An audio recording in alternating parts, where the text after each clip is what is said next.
Hello viewers, welcome to my channel. So viewers, आज हम इस वीडियो में आपके साथ डिस्कस करने वाले हैं एक हाउस मैप।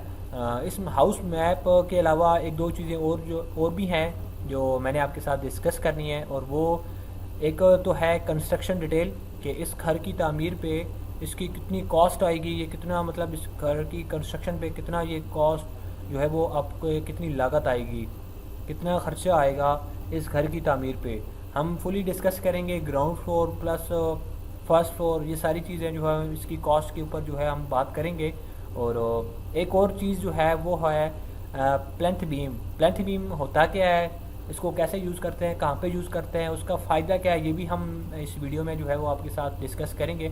लेकिन सबसे पहले प्लान को डिस्कस करते हैं। ये रहा हमारे पास प्लान, और ये है जी मेन गेट। और इसकी जो इसका फ्रंट है वो है 30 फीट। 30 फीट इसका फ्रंट है, और लेंथ जो है वो इसकी 50 फीट है। ठीक है। सबसे पहले मेन गेट है। मेन गेट से जैसे ही आप इंटर आगे होंगे तो यहाँ पे हमारे पास पोर्च है। पोर्च का जो साइज़ है वो है 10 feet 7 inch by 16 feet 8 inch. काफ़ी अच्छा साइज़ है प्लॉट के हिसाब से। और ये यहाँ पे आपको प्लस का निशान आइकन दिख रहा होगा, और इसके आगे लिखा है 1 फीट 6 इंच। और इसका मतलब ये है कि ये रोड लेवल से 18 इंच 1 फीट 6 इंच जो है वो हाइट पर है। ठीक है। ग्राउंड जो आपका रोड लेवल है वो ज़ीरो है, और आपका जो पोर्च लेवल है वो 18 फीट हाइट पर है। ये चीज़ है जो है वो आपको आई थिंक समझ आ गई होगी। और अगर लेफ़्ट साइड पे देखें तो यहाँ पे हमारे पास लॉन है, फ्रंट लॉन। ये जो ग्रीन एरिया है ये लॉन का एरिया है, और ये 6 फीट वाइड है। और अगर आगे आएंगे तो यहाँ पे हमारे पास फैमिली लिविंग है। एज आप ड्राइंग रूम, फैमिली लिविंग कुछ भी यूज़ कर सकते हैं।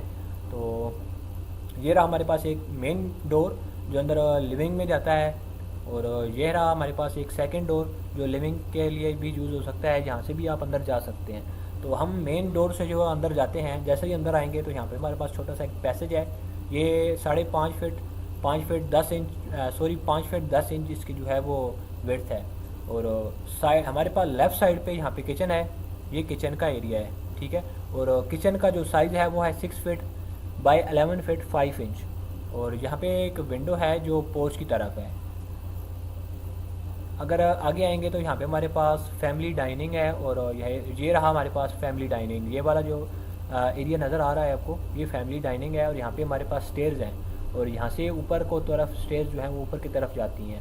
और अगर आगे आएंगे तो यहाँ पे हमारे पास फैमिली लिविंग है, और फैमिली लिविंग का जो साइज़ है वो है 12 feet 1 inch by 15 feet 7 inch. काफ़ी अच्छा साइज़ है। और ये यहाँ पे एक और चीज़ है जो यहाँ पे लिखा है 2 फीट वाइड, 2 फीट हाइट पे है, प्लस 2 फीट मतलब ये रोड लेवल से 2 फीट हाइट पर है। 18 इंच जो है 1.5 फीट ये पोर्च है, और 2 फीट जो है वो हाइट पर है रोड लेवल से। ये अंदर अंदर का हमारे जो भी एरिया है। तो अगर पीछे की तरफ हमारे पास पीछे में हमारे पास 2 बेडरूम है। अगर इनको डिस्कस करें तो सबसे पहले अगर बेडरूम नंबर 1 की तरफ आएँ तो इसका जो साइज़ है वो है ये वाला बेडरूम। इसका जो साइज़ है वो है 13 फीट 9 इंच बाय 13 फीट। काफ़ी अच्छा साइज़ है, बेहतरीन साइज़ है। यहाँ पे एक छोटा सा ड्रेसर है 2 फीट का। और पीछे आएंगे तो यहाँ पे हमारे पास अटैच बाथ है। इसका अटैच बाथ का जो साइज़ है वो है 7 फीट 6 इंच बाय 5 फीट। और यहाँ पे 2 फीट का वेंटिलेटर है बाथ का, और यहाँ पे 5 फीट की यहाँ पे विंडो है। और अगर दूसरे बेडरूम को डिस्कस करें तो यहाँ पे हमारे पास 14 फीट इसका जो साइज़ है वो है 14 फीट बाई 13 फीट 6 इंच। बिल्कुल परफेक्ट साइज़ है।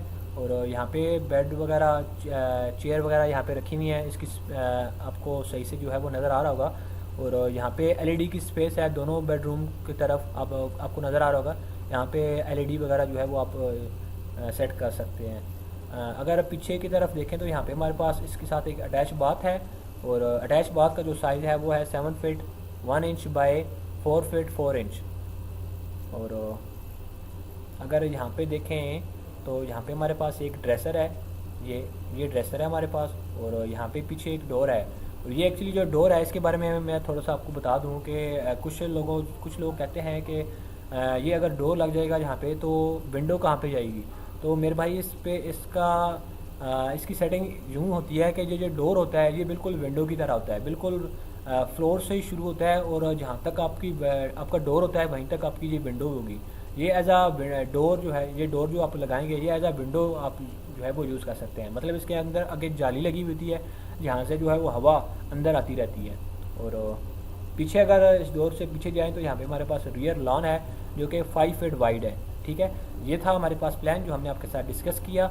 और अभी हम आपके साथ कंस्ट्रक्शन डिटेल जो है वो थोड़ी सी मैं आपको बता देता हूँ। बिल्कुल एक छोटा सा एस्टीमेट जो है वो मैं आपको बता देता हूँ। फुली इसकी जो है वो डिटेल मैं नहीं बताऊँगा कि मतलब इसमें कितना मटेरियल वगैरह लग जाएगा, सीमेंट, बजरी, रेत, जो भी क्रश वगैरह, उस डिटेल में मैं इंशाल्लाह फिर बाद में जो है वो मुकम्मल वीडियो बनाऊँगा, पार्ट 2 में बनाऊँगा, क्योंकि वीडियो जो है वो बहुत ही लेंथी हो जाएगी। यहाँ पे एक टोटल जो है वो मैं आपको एक एस्टीमेट दे रहा हूँ। ठीक है, तो ये आप देख लें। यहाँ पे अगर ग्राउंड फ्लोर की बात करें, कवर्ड एरिया आप यहाँ पे लिखा हुआ है। अगर ग्राउंड फ्लोर की बात करें तो यहाँ पे हमारे पास 1500 स्क्वायर फीट टोटल एरिया जो बनता है, जो कवर्ड एरिया है। अगर इसकी कॉस्ट पे बात करें तो यहाँ पे आपके चार्जेस लगेंगे, आपके जो है वो कॉस्ट तकरीबन 12 लाख रुपए होगी। मतलब 12 लाख रुपए आपका ख़र्चा होगा। तो आप जो है वो लेंटर तक जो है वो आप अपना काम जो है वो करवा सकते हैं ग्राउंड फ्लोर का। अगर फर्स्ट फ्लोर की बात करें तो बिल्कुल सेम, जैसे मैंने आपको बोला था कि इसका सेम प्लान है बिल्कुल। अगर नहीं बोला तो भी बोल देता हूँ कि ग्राउंड फ्लोर जो है वो बिल्कुल सेम है, फर्स्ट फ्लोर भी बिल्कुल सेम है ग्राउंड फ्लोर की तरह। तो वहाँ पे भी 1500 स्क्वायर फीट बनता है। तो इसकी कॉस्ट जो होगी वो यहाँ पे 10 लाख होगी। इसकी कम क्यों है? क्योंकि ग्राउंड फ्लोर में फाउंडेशन होती है और फाउंडेशन में भी तकरीबन 2-2.5 लाख रुपए लग जाते हैं। ये अभी फाउंडेशन में भी डिपेंड करता है कि आपकी फाउंडेशन कितनी की हाइट कितनी है। नॉर्मल 2.5 फीट 3 फीट होती है फाउंडेशन की हाइट, लेकिन बाज़ जगह ऐसी होती हैं जहाँ पे जो है वो उसकी हाइट जो है वो बढ़ जाती है, उसकी ज़्यादा रखनी पड़ती है, तो वहाँ पे आपका ख़र्चा जो है वो ज़्यादा बढ़ जाता है। ये मैं नॉर्मल जो है वो एक बता रहा हूँ, नॉर्मल एस्टीमेट बता रहा हूँ नॉर्मल घर का। तो अगर यहाँ पे फर्स्ट फ्लोर की बात करें तो फर्स्ट फ्लोर पे आपका 10 लाख यहाँ पे मैंने मेंशन किया हुआ 10 लाख जो है वो आपकी कॉस्ट होगी, ख़र्चा होएगा 10 लाख रुपए। लेकिन अगर टोटल बात करें टोटल ख़र्चे की, टोटल कॉस्ट की, तो आपको ground floor plus first floor तामीर करवाने पर, इसकी कंस्ट्रक्शन पर टोटल 22 से 23 लाख रुपए, 22-23 लाख रुपए जो है वो आपका ख़र्चा हो जाता है जस्ट लेंटर तक। बाकी जो है वो आपकी डिपेंड करता है आपकी एलिवेशन पर कि किस तरह का आपने डिज़ाइन करवाया हुआ है। कुछ डिज़ाइन होते हैं जिन पे बहुत ज़्यादा मतलब बीम वगैरह, शेड, कुछ कॉलम वगैरह वो जो बाहर निकले हुए होते हैं, शेड्स वगैरह बाहर निकले हुए होते हैं। तो उसमें जो क्या होता है कि उसमें फिर कॉस्ट भी होगी, वो ज़्यादा ही होगी कॉस्ट, ओबियसली उसमें ज़्यादा होगी। तो ये होता है, मतलब मैंने बस आपको जो है एक सिंपल एस्टीमेट बताया है। ठीक है, 22-23 लाख रुपए जो है वो आपका लग जाता है इसमें।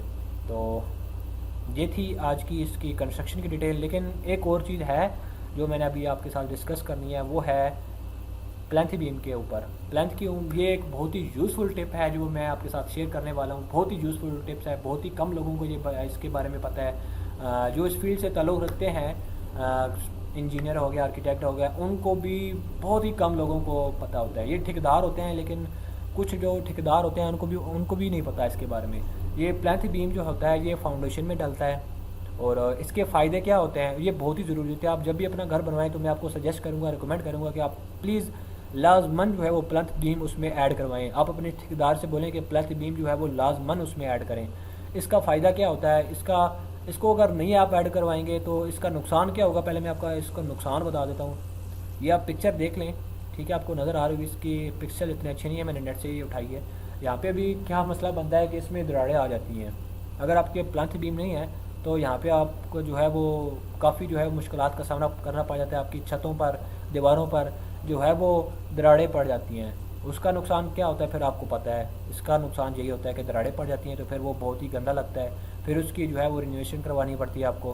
तो उससे बेहतर है कि आप प्लेंथ बीम जो है वो आप डलवाएँ अपनी फाउंडेशन पर, और बहुत ही इससे जो है वो बहुत ही मजबूत बन जाएगा आपका घर।